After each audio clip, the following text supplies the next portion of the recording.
नमस्कार, स्वागत है आपका। मैं हूं आरती। अयोध्या मामले पर सुप्रीम कोर्ट ने मध्यस्थता का आदेश दिया है।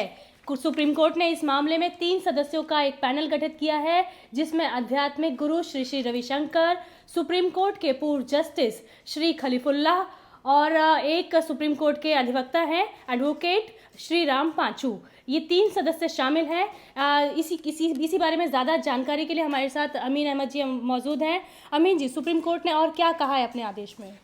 एक चीज़ तो इसी पे एक दिन हम लोगों ने इस बात पे चर्चा की थी और अपने दर्शकों को ये बात बताई थी कि 2 दिन बाद जो है सुप्रीम कोर्ट का फैसला आने वाला है कि इसमें मध्यस्थता की जाए या न की जाए, और जो नाम मांगे गए थे तो उसके हिसाब से आज सुप्रीम कोर्ट के सभी पांचों जज जस्टिस बैठे हुए थे, चीफ जस्टिस ऑफ इंडिया के गोगोई जी के साथ। तो उसमें ये मामला हुआ कि सारे नाम आ चुके थे, अब सिर्फ जो है सुप्रीम कोर्ट को सिर्फ आदेश देना था कि करना क्या है। तो सुप्रीम कोर्ट ने 3 नामों को, जो सभी नाम आए हुए थे, पहले तो मैं एक बात बता दूं कि निर्मोही अखाड़ा से जो हिंदू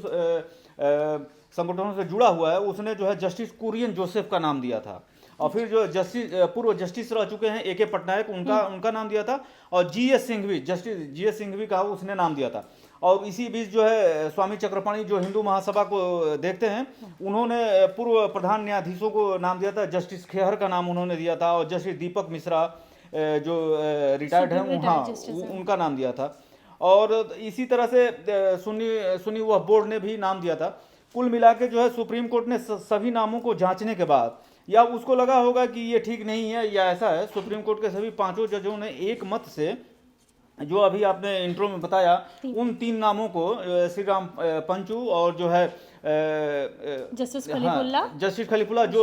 जम्मू कश्मीर हाई कोर्ट के चीफ जस्टिस रह चुके हैं, उनका, और श्री श्री रविशंकर, इन तीनों का नाम। हाँ, तो इसका मतलब ये रहा कि जो 3 पक्ष हैं इस पूरे विवाद के, निर्मोही अखाड़ा, हिंदू महासभा और सुन्नी वक्फ बोर्ड, इन तीनों ने जो नाम सुझाए थे उनमें से किसी को नहीं शामिल किया गया? नहीं, कोर्ट ने क्या देखकर इन तीनों के नाम आगे रखे? अब चूंकि पांचों जो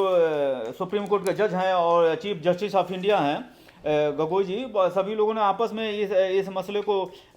आपस में डिस्कस किया होगा, और फिर उसके बाद से उन्होंने आके ये बात कह दी। और एक दो चीज़ें जो पॉइंट आउट हुई हैं एक तरह से, तो वो भी मैं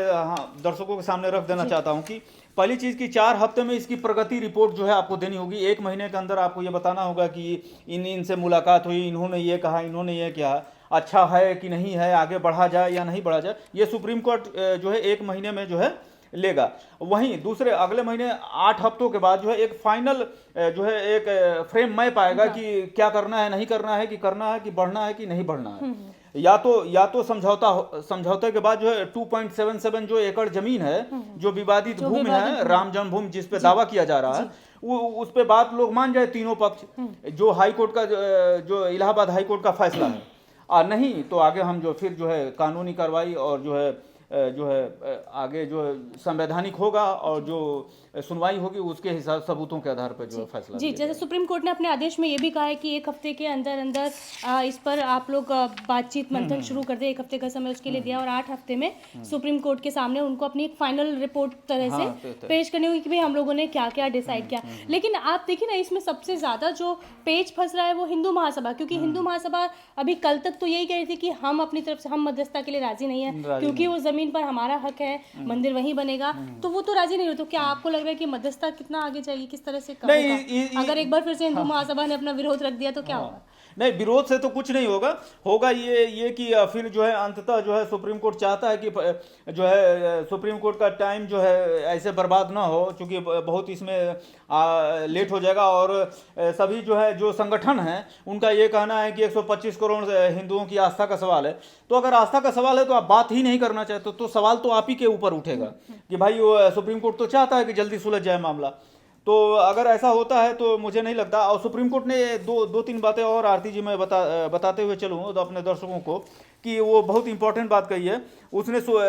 उत्तर प्रदेश जो है सरकार को यह आदेश दिया है कि जो है फैजाबाद, जिसका नाम तो बदल गया है, तो हाँ अयोध्या हो गया है, तो अयोध्या में जो है जो एक ऑफिस खुलेगा जिसमें सारी सुविधाएं होंगी, जो उनको तीनों जो मध्यस्थता करें, और तीनों मध्यस्थता के जो हेड करेंगे खलीफुल्लाह, जस्टिस खलीफुल्लाह, वो रहेंगे, उनको सारी सुविधाएं उपलब्ध कराई जाए, और जो है एक बंद कमरे में ये जो है वो होगा, बातचीत होगी, और कोई नाम जो है बाहर नहीं आएगा। और सुप्रीम कोर्ट ने एक बहुत बड़ी और भी बात कही है कि इसकी मीडिया रिपोर्टिंग नहीं होगी। अगर मीडिया में इस तरह की रिपोर्टिंग हुई तो ये कोर्ट ऑफ कंटेम्प्ट हो जाएगा जी। तो ये भी एक बहुत बड़ी बात बोली। हाँ, लेकिन जैसे कि राम मंदिर का मसला है, ये वाकई में 125 करोड़ हिंदू की भावनाओं से जुड़ा है, तो हर वक्त लोग हमेशा जानना चाहते हैं कि आखिरकार उससे क्या हुआ। तो जो ये सीक्रेसी रखने का कोर्ट का फैसला है, आपको क्या लगता है क्यों लिया गया, ऐसे क्या होगा? ना हाँ, ये एक दिलचस्प क्वेश्चन है आपका, क्योंकि सभी को मालूम है कि काफ़ी कई पार्टियों ने, जैसे कांग्रेस ने और जो है सुन्नी व बोर्ड के जो धवन जी हैं, कपिल सिब्बल हैं, सभी ने आरोप लगाया था कि मंदिर मुद्दा तभी उठता है जब लोकसभा का चुनाव आता है। तो हो सकता है कि पांचों जो खंडपीठ है उनके दिमाग में ये मैप बना होगा कि कहीं ऐसा ना हो कि फिर जो है इसकी आलोचना हो कि रोज खबरें निकल रही हैं, उन्होंने ऐसा कहा, उन्होंने ऐसा कहा, वो कह रहे हैं कि नहीं मानूंगा, तो पूरी जमीन चाहिए। तो इस तरह से एक मैप जो है बन जाता है जनता के दिमाग में। और चुनाव जो है मुझे लगता है कि कल या परसों जो है चुनाव आयोग जो है अपनी घोषणा करने वाला है। तो इस हिसाब से मुझे लगता है कि एक जो है बेहतरीन बिंदु है सुप्रीम कोर्ट का कि भाई इसकी रिपोर्टिंग नहीं होगी और ना ही कोई भी बात लीक होगी, और कोई अगर लीक होता है और कोई जान भी जाता है तो वो कहीं कह नहीं पाएगा, क्योंकि वो अगर आप कहते हैं तो वो जो है सुप्रीम कोर्ट का जो है कोर्ट ऑफ कंटेम्प्ट हो जाएगा। तो ये मुझे लगता है कि चुनाव को देखते हुए ये एक महत्वपूर्ण बिंदु है सुप्रीम मतलब तो कोर्ट कुल का। मिला के हम ये कह सकते हैं कि ये जो ये 3 सदस्यों का पैनल गठित किया गया है, इसकी कोई जो इन लोगों के बीच में जो भी बातचीत होगी वो सार्वजनिक नहीं हो पाएगी, तो इससे कहीं ना राजनीतिक पार्टियां उसका फायदा भी नहीं उठा पाएंगी, और ना ही राजनीति लोगों की भावनाओं के साथ उसको चुनाव से जोड़ पाएंगी। लेकिन आपको क्या लगता है जैसे मध्यस्थता एक सही विकल्प रहेगा? क्योंकि कई बार इससे भी पहले भी कई बार कोशिशें हो चुकी हैं। नहीं, वो जो पहले कोशिशें जो हुई हैं वो एक संवैधानिक संस्था द्वारा जो है मुझे प्रस्ताव नहीं आया है या उसने सुझाव नहीं दिया है। तो एक हिसाब से सुप्रीम कोर्ट की जो सुप्रीम कोर्ट एक शब्द है, शब्द ना कहें, ये एक बहुत भारी भरकम चीज है, उससे भी लोगों के अंदर जो है एक भय या डर बैठेगा कि सुप्रीम कोर्ट ने ये बात कही और इस तरह की गंभीरता से ये बात होगी। और तीनों जो पक्षकार हैं और जिनको लीड करेंगे जस्टिस खलीफुल्ला, वो एक बहुत ही बेहतरीन जज रह चुके हैं, 2012 से जो है सुप्रीम कोर्ट में जज रहे, उससे पहले चीफ जस्टिस ऑफ कश्मीर रहे, सॉरी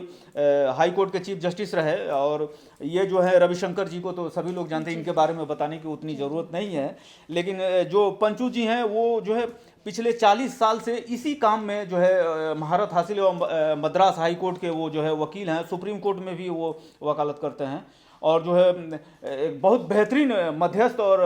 जो है काम किया उन्होंने। तो इस तरह से मेरे हिसाब से लगता है कि ये तीनों नाम जो है परफेक्ट है, और सुप्रीम कोर्ट ने बहुत ही सोच समझ के और बहुत ही, चूंकि ये बहुत ही सेंसिटिव मामला है और जो है संजीदा मामला है, तो इसमें जो है बहुत बेहतरीन नाम है। जी, आपने जैसा अभी बताया कि श्रीराम पंचू जी इससे पहले भी कई अहम मामलों में मध्यस्थता कर चुके हैं, थोड़ा सा आप उनका इतिहास थोड़ा सा बताना चाहें तो। आपको मालूम है कि एक जो है बॉम्बे, चूंकि सॉरी आप तो मुंबई हो गया, तो वहाँ पे एक पारसियों का मामला आया था। तो उसमें हो गया कि प्रेयर को लेके झगड़ा हो गया दो पक्षों में कि कौन करेगा कौन नहीं करेगा। कोई कह रहा था मैं पहले करूंगा या मैं करूंगा, इसी बात को लेकर उन्होंने बहुत ही बेहतरीन जो है वो काम किया था।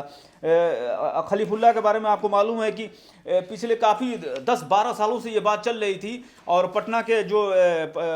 पटना जो है स्टेट के क्रिकेट बोर्ड के एक अधिकारी थे, उन्होंने सुप्रीम कोर्ट में अपील डाली थी कि बहुत नाइंसाफ़ी हो रही है हम लोगों के साथ, स्टेट सभी अपना अपना करके जो है हम क्रिकेट के हितों में हम लोगों का नुकसान हो रहा है। और बिहार को उस वक्त जो है क्रिकेट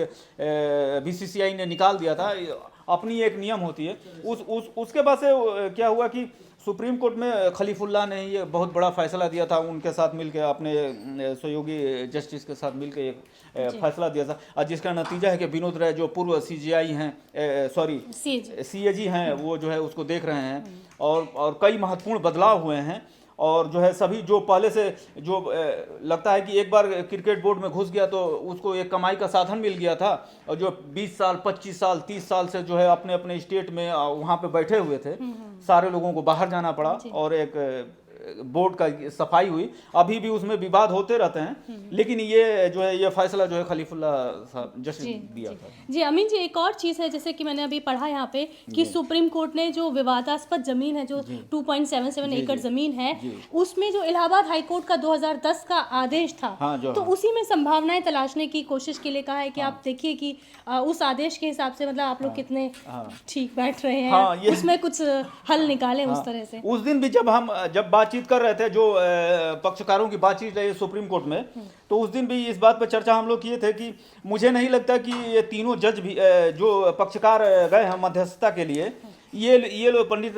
पंडित श्री श्री रविशंकर और जो है श्री राम पंचू जी जो वकील हैं, और जो है जस्टिस खलीफुल्ला साहब, मुझे भी लगता है कि ये हाई कोर्ट का जो एक लाइन खींची हुई है उसी को लेके आगे बढ़ेंगे, उसके पैरेलल लाइन नहीं खींच सकते। तो सुप्रीम कोर्ट की भी बातों से ये बात